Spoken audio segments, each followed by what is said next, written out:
I'm here with Debi Van Dyne. Tim Kaufman connected us, and we had a chance to chat on the phone. And I was excited to talk to you. Can you just maybe tell us a little bit about yourself and where you're from? Sure. I am a wife, a mother, and a grandmother of five little grandchildren. Um, and I live in upstate New York near the Finger Lakes. So, there's like Seneca Lake and Canandaigua Lake. I live right near Canandaigua Lake. I was excited to talk to you because I know that you've already lost some weight and you're also looking to lose some additional weight. And I think it's important to hear people's stories who maybe um, there's not as much of the concept that you necessarily arrived, although I really don't think that any of us are ever really finished. But I think that your story has the ability to help people in a way that maybe the perception for some people would be that for somebody who's quote unquote done, that it may be hard to relate. Whereas for you, you're smack dab in the middle of this. You've come a long way, but you're also very actively looking forward. Can you talk about how many pounds that you've lost and where that is in relation to your goal? I have lost a total of 58 pounds so far. And my goal right now is to reach about 150 pounds.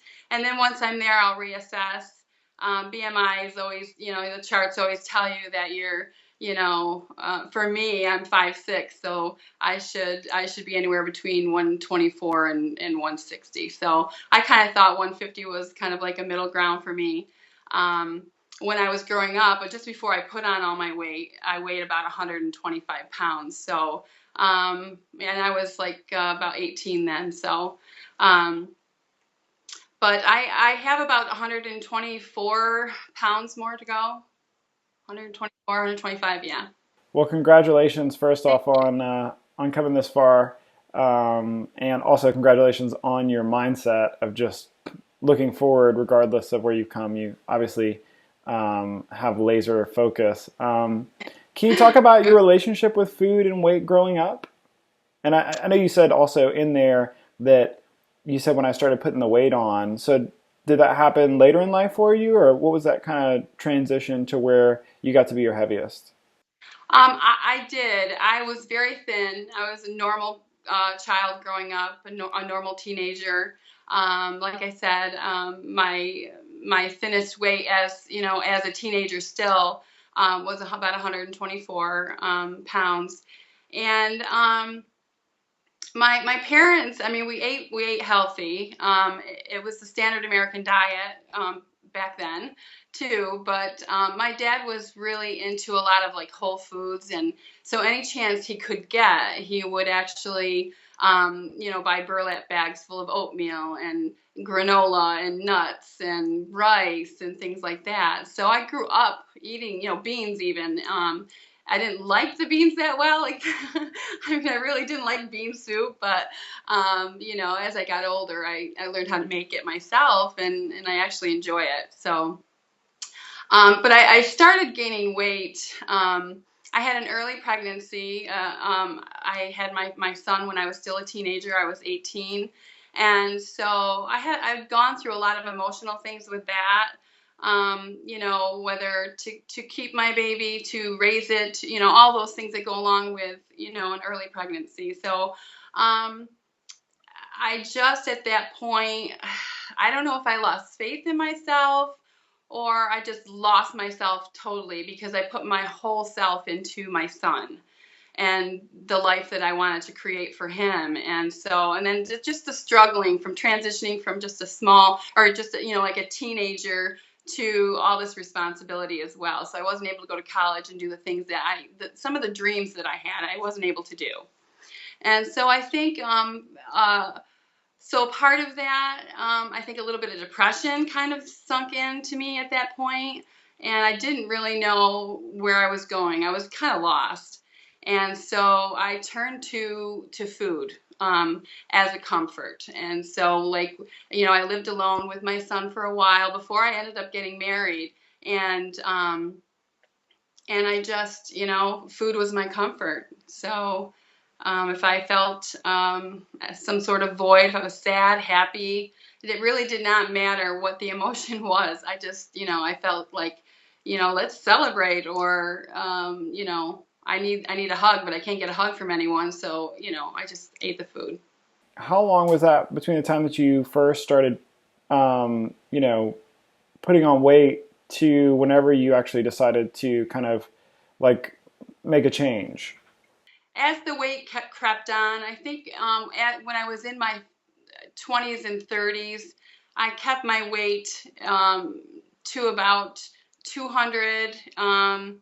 250 was the highest I had gotten at that point.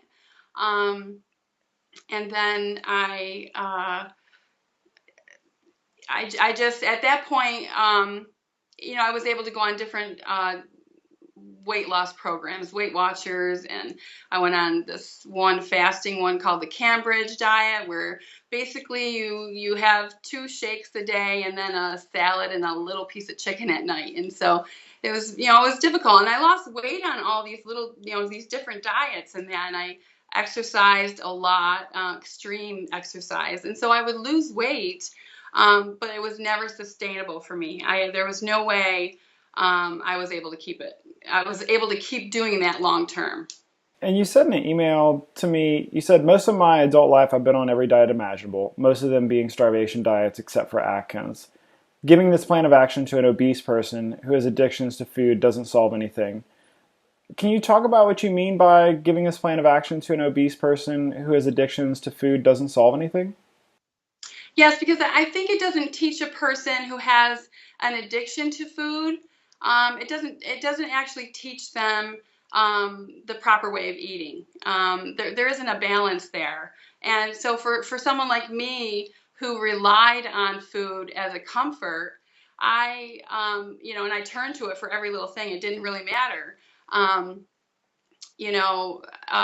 Giving the favorite foods like bacon and cheese and things like that. Um, they're comfort foods. I could have macaroni and cheese, and even though there was some carbs in that with the macaroni, I would load it up with cheese, and so I was just eating a full fat meal. And so I can remember honestly, I can remember my snacks on the Atkins were I would cut a big long tube of pepperoni. I'd cut it in half, and then I would slice it in little slices, and then I would take a brick of cheese, and I'd do the same thing with the cheese, and I would eat pretty much a whole brick of cheese and a half a slab of pepperoni, and that would be my snack. And that's so unhealthy. I mean, it really is. I had no fruits, I had no vegetables, and what little tiny salads I did have. And at that point, I hated salads because I was getting all of that, all that good saturated fat in my system. And it was the stuff I loved and the stuff I was used to.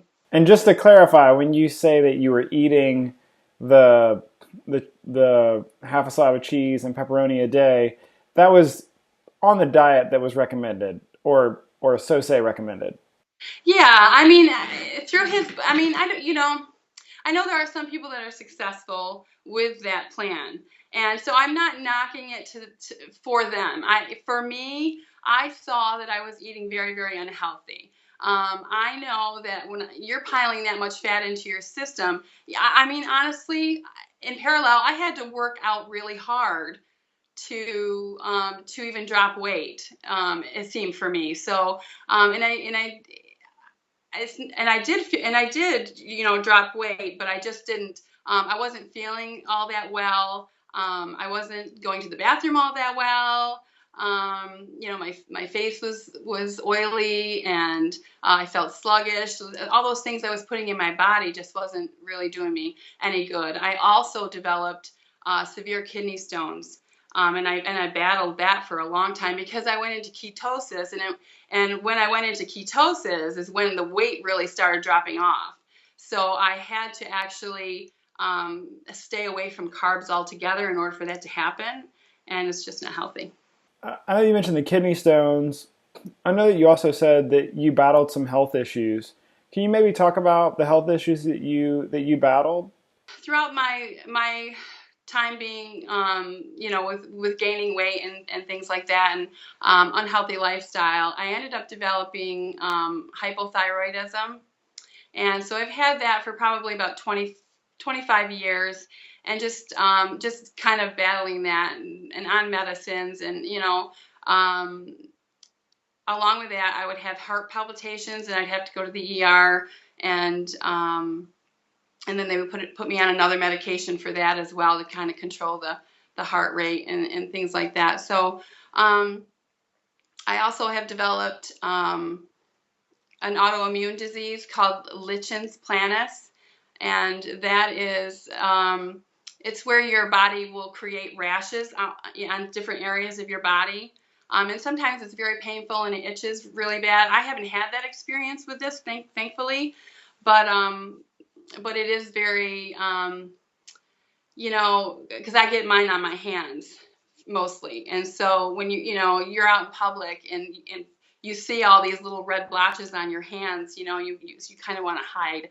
You don't want people to think that you have some sort of, like leprosy or something, so, but it's kind of like a shameful thing, you have to hide. But yeah, I mean, the last thing that just came on me last year was atrial fibrillation, and that is like a rapid heart rate. Your blood pressure rises, and your heart rate goes pretty seriously high. And I had to go to the ER for that a couple times. And right now I manage that with some stress management, anxiety management, with meditation and things like that, but also with medication.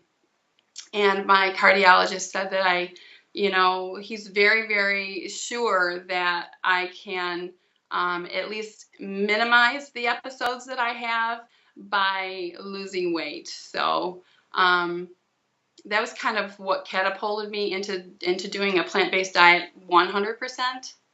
I know you said that you started searching the internet for healthy ways to kind of cure the diseases that you were battling. Did you have a rock bottom moment, or were the changes that you made, were they gradual? I know you just made the mention of that's when you decided to go 100% plant based.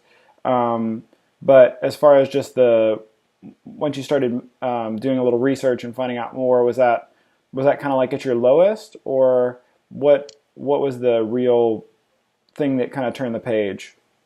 I guess to back up just a little bit, about 7 years ago, I started to do some research, because I had, picked up the thyroid, and of course the anxiety and depression as well got to me.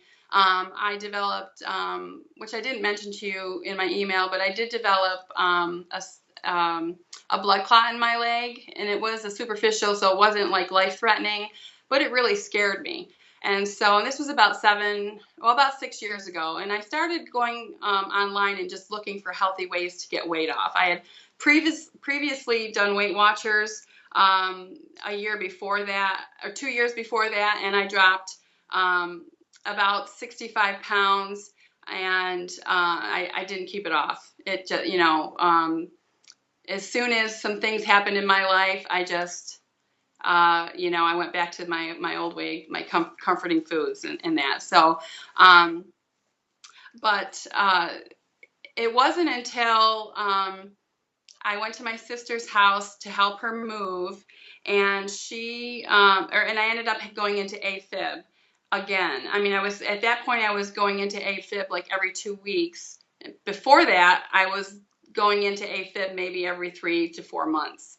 So they started coming on to me a lot quicker and more frequent. And it's just, honestly, I tell everyone, I think I was scared straight almost. That's what it kind of feels like to me. I was really afraid that I would just keel over and die at that weight. And I hopped on the scale the very next day, and I saw the little bit of weight that I had lost the month before when I tried to do the plant-based, and it all came back because I had gone back. And it's funny because I will lose weight in 4 weeks. almost 20 pounds. And then as soon as I go back to my old way of eating, I can gain that 20 pounds, almost that 20 pounds back in like a week and a half. It's just amazing. And so I saw this cycle that just, I thought, I can't keep doing this. You know, I knew that I had a date with the Grim Reaper, really. I knew, it's almost like I saw the road right in front of me. I knew that if I didn't do something, that it was just going to be a very, very dim road ahead, you know. And so I think it really just scared me. So I just decided, because before I decided to go 100%, I threw my leg over the other fence because honestly, I was riding that fence for so long. It was almost like I was afraid to give up that, you know, my comfort food. And I didn't know what was going to happen on the other side. But at that point, I didn't care because I had seen so many, so many documentaries and read so many books about how this lifestyle can heal you. And so at that point, I was ready for it. And I still am. I'm so ready for it. So I can't wait to reach my goal. That's awesome. Well, if hearing everything where you've come from, I have no doubt that that where you're headed will be equally as bright. One thing you mentioned in the email, and you kind of alluded to it there, was I never looked at food as being medicine or a pathway to healing. I looked at dieting as something you do to look good in clothes, to be found acceptable in society. I looked at healthy eating as a way that I never looked at healthy eating as a way of healing you from the inside out. How's that different now? How is the way that you look at food and food being medicine? How has that kind of changed?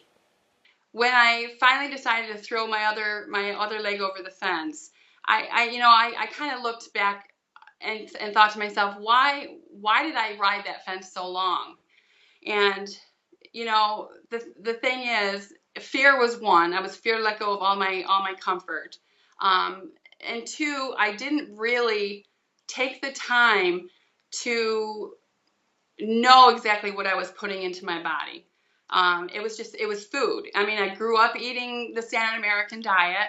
Um, and so if you're hungry, you eat, and it doesn't really matter. You eat what you like. And for me, the comfort foods were what I liked. And so when I finally, had this last episode of AFib in December, I thought to myself, I know there's a better way, and I've read all the books, I've seen the documentaries, the Forks Over Knives, all of that.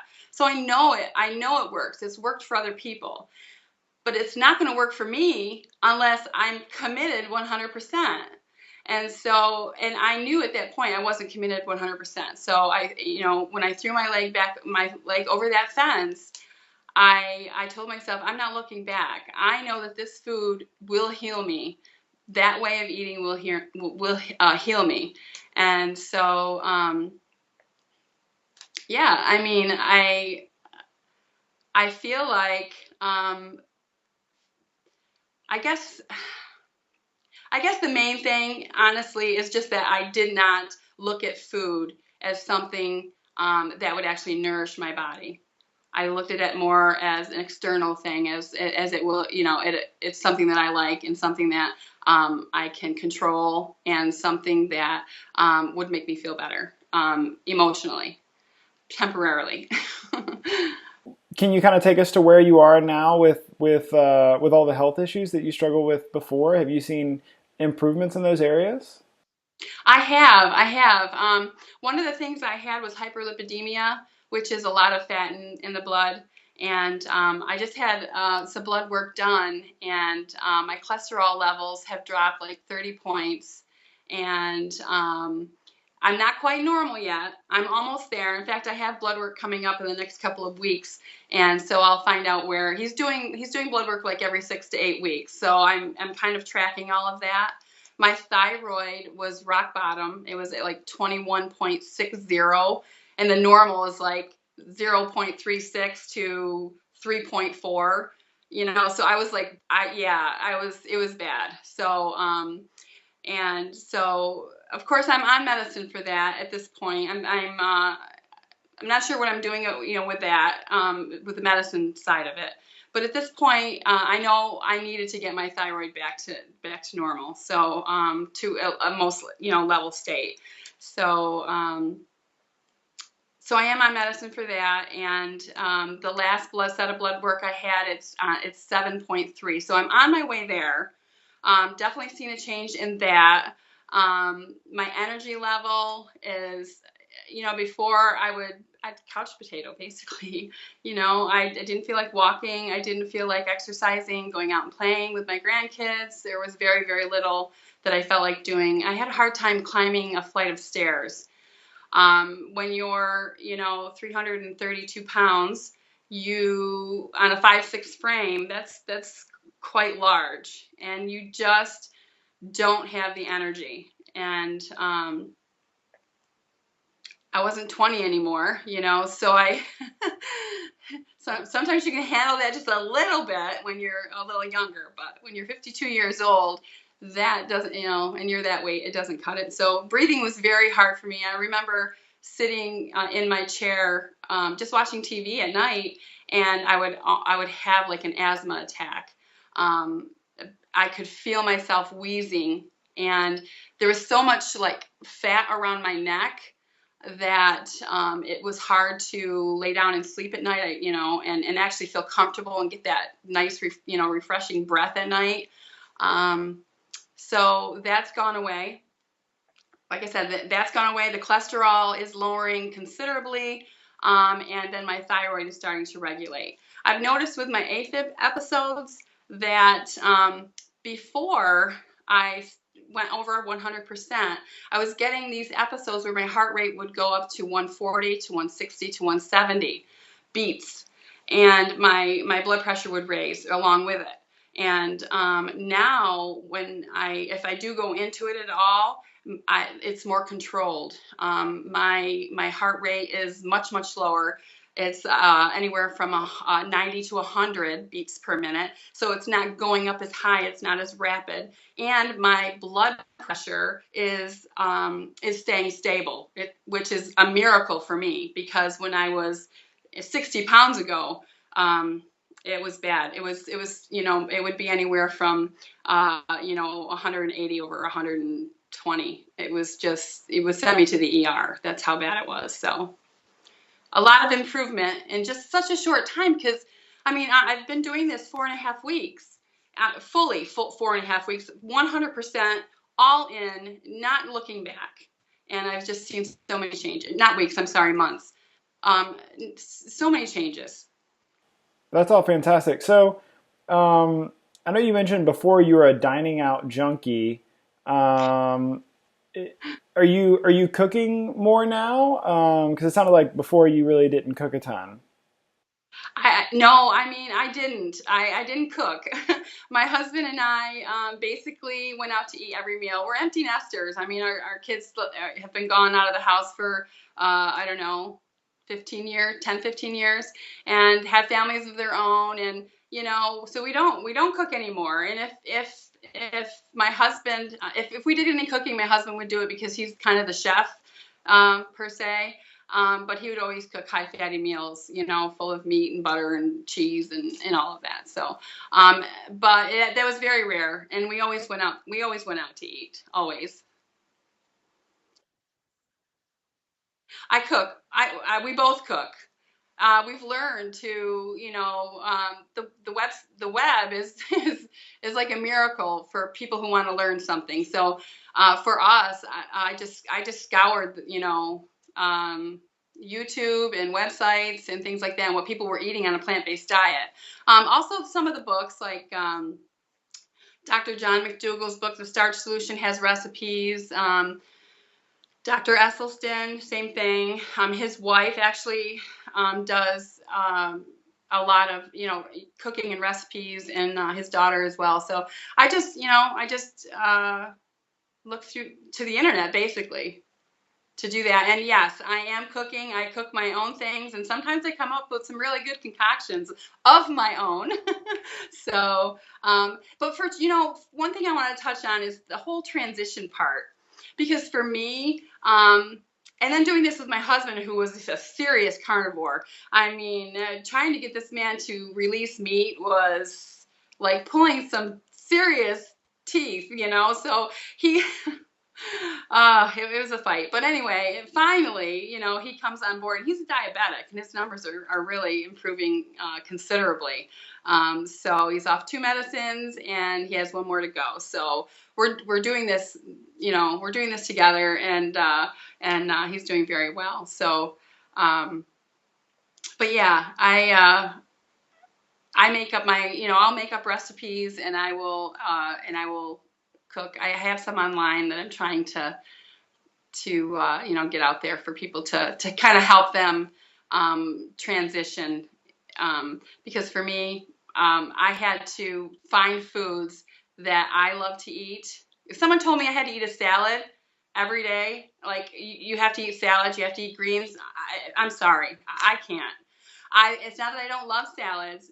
The difficulty for me was the dressings. You know, I loved Italian dressing with oil and garlic, or even the creamy Italian. Those are like my favorite, you know. And so I had to give those up, and it's like, okay, well, I can't eat greens anymore because I don't, you know, I just can't do that. You know, they taste terrible by themselves, and I can't find a good dressing. So I had to find something that was going to be more sustainable for me. And so when I read Dr. John McDougall's book, The Starch Solution, that hit home for me, and I can do that. Who doesn't love potatoes, honestly? And you can fix them in so many different ways. And you know, and rice. And I grew up eating rice as a cereal. I put a little cinnamon and milk on it, and you know, I loved it. So I do the same thing now, only I use my own milk. Like I was in transition, I was using almond milk from a carton that you get out of a store, convenient, easy. But now I make my own banana milk, which is awesome, I must say. So, and I love it. I put a little cinnamon on it, maybe a few raisins, a few walnuts. Careful about the nuts though, because it's very hard to lose weight if you're consuming a lot of nuts. So I have to really be careful of that. But yeah, so I make my own little concoctions, and they come out great, and I love them. That's great. Well, and congratulations on your husband's change as well, and that's got to feel amazing to for him to be off the medicines, and then for you to see that. It is. So I know you have a YouTube channel, and I think maybe a Facebook page as well, kind of chronicling your weight loss journey. What's your goal with all of that? What are you hoping to do? Um, well, I feel like a fish out of water with YouTube, so I'm just kind of, starting out with that. My Facebook page, I started out with, having some close friends view it before I, kind of went and had other people come, kind of like publishing and promoting my website. But my hope is that someone will actually see my life and what I'm going through, because it's not all good days.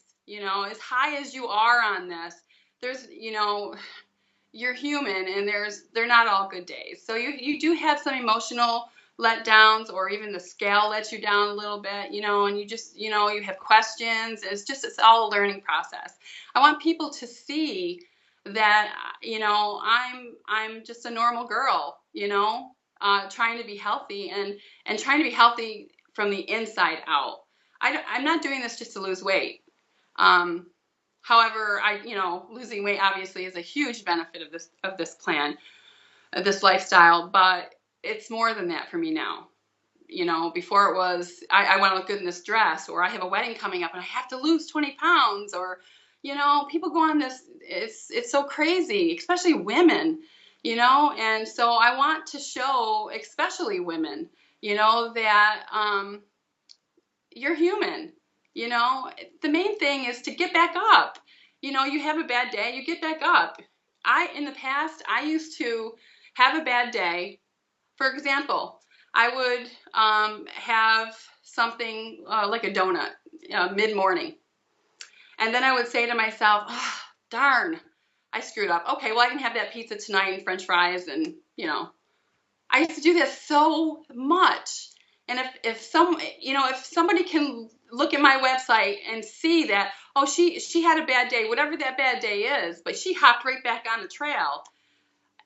I think it'd be so beneficial, because if I look at it, I see so many people who have made it, who have gotten there, they've met their goal, and all I do is sit here and say, oh, I wish that was me. I wish that was me. But I have no idea how they got there. You know, for me, if someone's watching me, following me, contacting me, asking me questions, how do you do this? What do you think about this?